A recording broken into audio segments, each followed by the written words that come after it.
In the scrolls of that era, whispers spread of a demon that walked unseen through the forests. Warriors vanished without sound, their armor scattered, their flesh torn away as if claimed by fire. At first, these tales were dismissed as the ramblings of frightened peasants, but when patrols disappeared and failed to return, the whispers grew louder. They called it a yokai of vengeance, a spirit of blood sent to punish men for their endless wars. One lord in particular, a daimyo of great ambition, could not tolerate such rumors. To him, no spirit or demon could match the steel of his armies. The daimyo ruled a province caught in the storm of the Sengoku Wars, and his pride was as sharp as his sword. When word reached him of the creature's hunt, he did not tremble in fear. Instead, he declared before his retainers, "If a demon walks my land, I shall be the one to slay it, and its skull shall adorn my hall." So he summoned his samurai, archers, and even shinobi clans sworn to his name. They came with katanas polished, armor lacquered, banners snapping in the wind. It was not a hunt, it was a war. He ordered scouts into the forests, guards upon every road, and traps laid across the mountain paths. The daimyo would not fight in the shadows. He would draw this demon into battle as though it were another clan daring to oppose him. Yet the hunter was already watching. From the canopy, it gazed down at the soldiers who marched with discipline, their armor gleaming in the torchlight. It measured their steps, noted their weapons, and judged their strength. To the predator, this was no longer a mere hunt of wandering ronin or reckless ninja. Here was a true challenge, a warlord arrogant enough to bring armies against him. And so the hunt began anew. It started in the bamboo forests. Scouts moved silently, searching for signs of the demon. But silence turned to screams. Arrows were loose at shadows that shimmered and vanished. One by one, men fell, their bodies left hanging from trees, stripped of armor. By dawn, an entire patrol had disappeared, leaving only blood, glowing not red, but green, spattered across the leaves. When the reports reached the daimyo, he refused to believe his men had been defeated by a single foe. "This is no demon," he roared. "It is a man who hides behind tricks. Bring him to me, and I will show the people that fear is a lie." Yet, though he spoke with fire, unease spread among his retainers. Some whispered that this was no ordinary enemy, but a foreign god of war.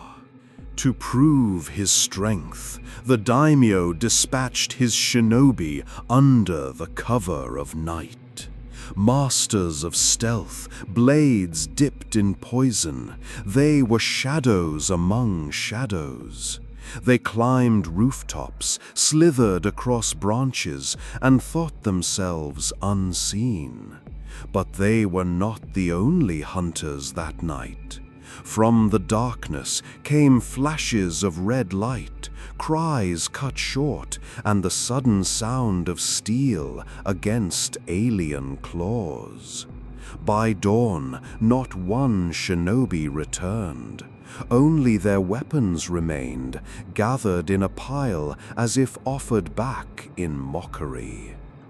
Still, the daimyo did not falter.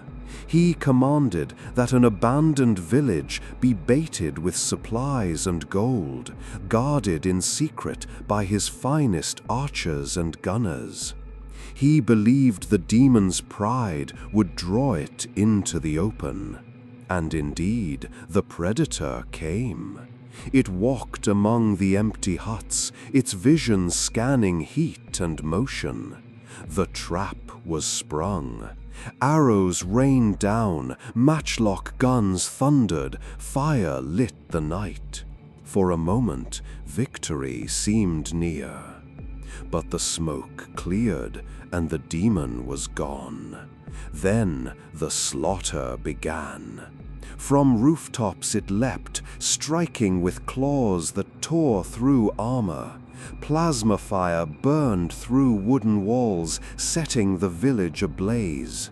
Men fled, screaming, only to be cut down one by one.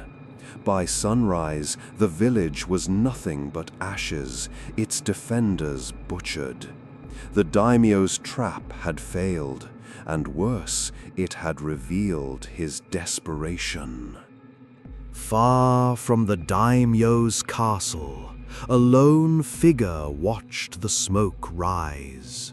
It was the ronin who had once faced the hunter and lived.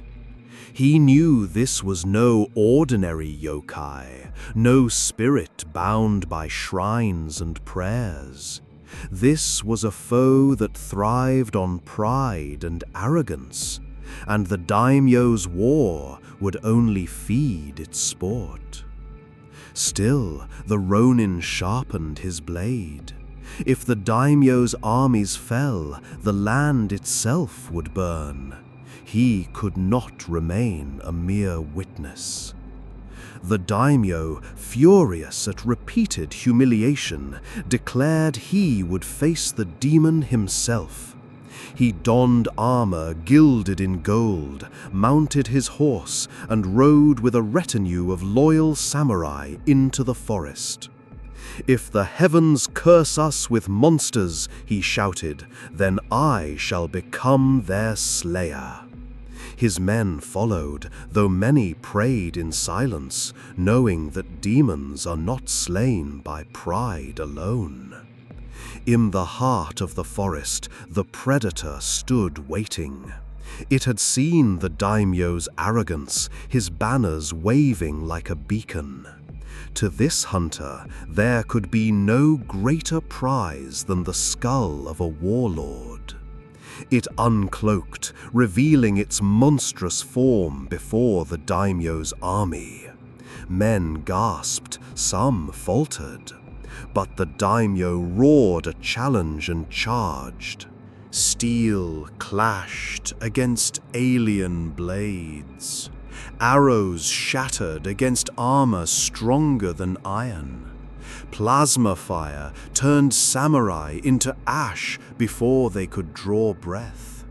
Yet still the daimyo fought, striking with his spear, his men surrounding the beast. For a moment, it seemed honor and numbers might prevail. Then the predator cut them down with speed no mortal could match. The daimyo's horse was slain, his body hurled to the ground. As he raised his blade for one last strike, the hunter pierced him through the chest, lifting him high for all to see. With a roar, it claimed its trophy.